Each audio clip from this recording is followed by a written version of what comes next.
Il Bo Live, our international interview today. I'm Pietro, and we are here with our very special guest, Ashima Dogra. Hello, Ashima. Hi, hello everyone. Okay, you and your colleague Nandita Jerag you are running a super interesting project that's called the lifeofscience.com. It's a website, and it's talking about women scientists in India, so a very specific and particular topic.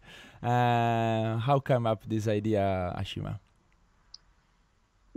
This idea came up when at the end of 2015, me and Nandita were working in a magazine, a science magazine in India, and we wanted to, we were writing articles and making a whole magazine. We were the editorial team. Mm-hmm. And we wanted to find out why we are writing only about scientists who are working not in India but abroad. And we kind of questioned ourselves a little bit more and more, and then we found out that it's because information about Indian science is just not available. Okay. You know, like this we suffer from a lot in India because we have Western media just slapped on our television, on our music channels and everything. So science is also part of this. There is a lot of science happening in India, but we don't talk about it. So we wanted to, as science journalists, we stopped doing this job, and then we made it our mission to find out what science is happening in India. And we chose to look at specifically women because women scientists were even more invisible than Indian scientists. Okay. So this is why we try to fine-tune it and write something that we really felt strongly about. Okay, so the site and the project has a little story now. We can say it. It's starting in 2016, if I'm getting correct. Yes, correct. Okay, and can you give us a photography of the state of art of women scientists in India nowadays? What do you mean, photography? Like yeah, a picture? how is the situation now? You're into the team, so you're probably getting a lot of informations and a lot of stories also, I suppose. And how is it going? Are they good? Are they working great? Are they discovering something epical, something like that? Yes, they are definitely doing this. There is many women scientists in India. It might be hard to put Indian women scientists together because they're not very visible. But trust me, I have met many of them, and they exist, and they're doing really awesome work. Which is very tied in with the global science stream. So there is a lot of collaboration. There are women who are doing really, big science, as we call it. There is Indian women working with CERN now, and there are also Indian women who are doing science in their own way in a very small scale. Maybe they are like lecturer at a college in the mountains of India. I met one, her name was Monica, and she works in this mountain town in Himachal Pradesh, and she's a professor for high school students. Okay. But there are schemes by the government that allow even the small scale scientists to get a grant and do research, employ the scientific method and find out something in their stream. So there is the whole spectrum. If you go to our website, thelifeofscience.com, we've kind of tried to cover Indian women scientists from the whole spectrum of scientific research. Yeah, there's a map on every part you visited. You're hoped you're like going yeah in different places of the country. And what was the answer of the researchers, of the scientists at the beginning? Because I mean, I'm wondering about two young girls, offering there some visibility. We are this project, we are running this thing. Maybe there were somebody skeptical also. I don't know. Oh yeah, oh definitely. So it really depends on who you talk to. Because, like I said, we've tried to talk to, some people from all kinds of environments. Yeah. So it's really what the response that you get, the skepticism that you get is very dependent on their own context. And yeah, some people were so impressed that they wanted to give us a grant, and they wanted to, like recognize our work and take it further. And some people were like, what's the problem? Actually, women are already equal than men. Look at the law. They said that it's not really important what you're doing. This is also one view that is coming out. Yeah. There is also some people who are, because we do long interviews. We Yeah. start, with questions about their science, like what is the research, tell us about your discovery, how you do the experiment, and be critical about their work, you know. Yeah. And then at some point after this question, they start getting a little bit like comfortable with us, because it's like a 1 hour, 1.5 hour interview. And then the questions about their feminism, the questions about their experience of being a woman scientist in India, they come at the end. So by then they have like softened to us a bit. And Okay. then we start to hear things which are really not cool, which are really not only not cool, they are really stopping all of us from going forward, not Yeah. only them. I think you're doing like a true journalist job. So from time to time you come up to difficult questions or difficult answers also. That's Yes, yeah. totally.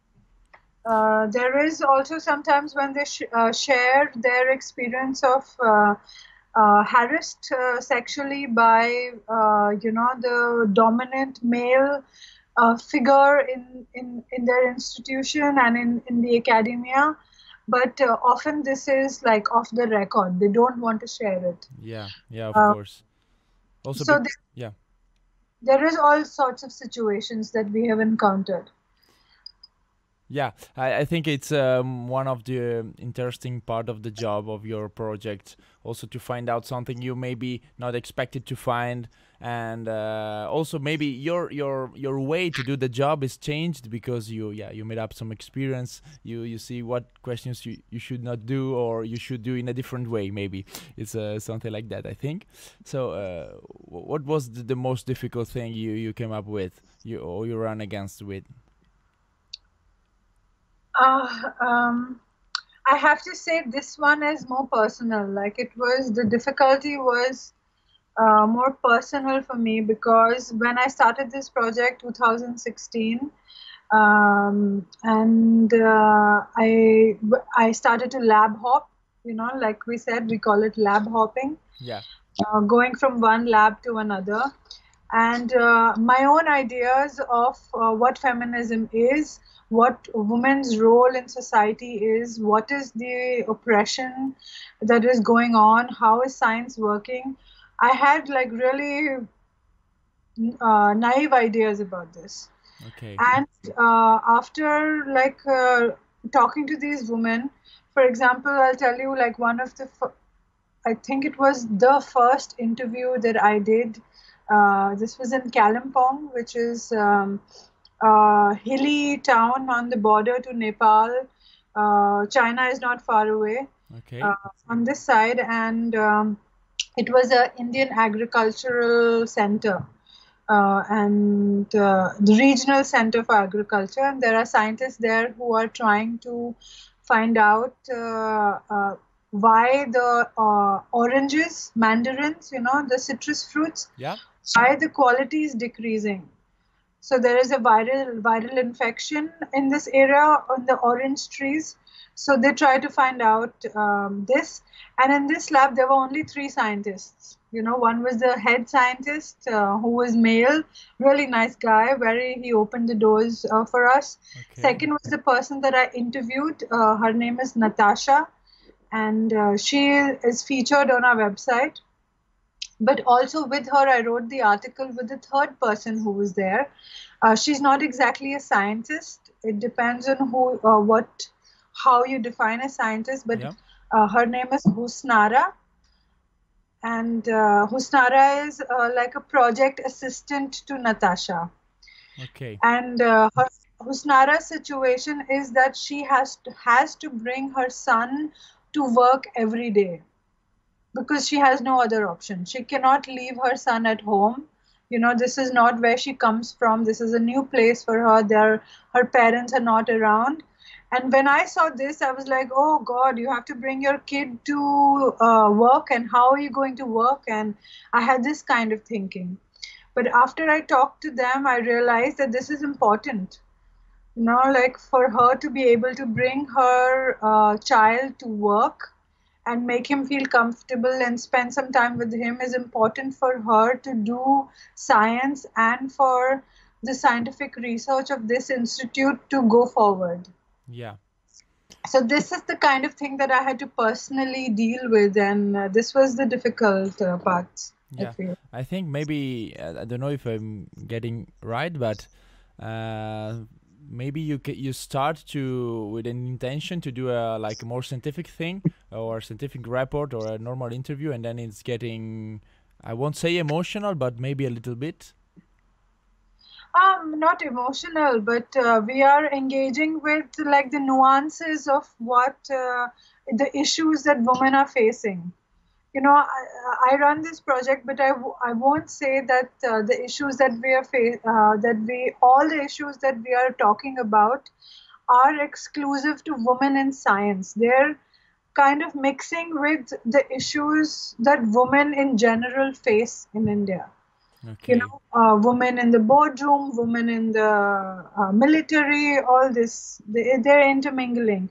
So I wouldn't say it's emotional, but it's like little nuances, um, this kind of thing. And also there is various issues like, in India there are some laws, not laws, but policies, unwritten rules Yeah.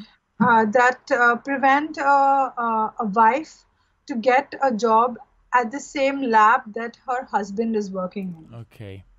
And this, in combination with how our patriarchal society is working, this almost always forces the woman to sacrifice her career.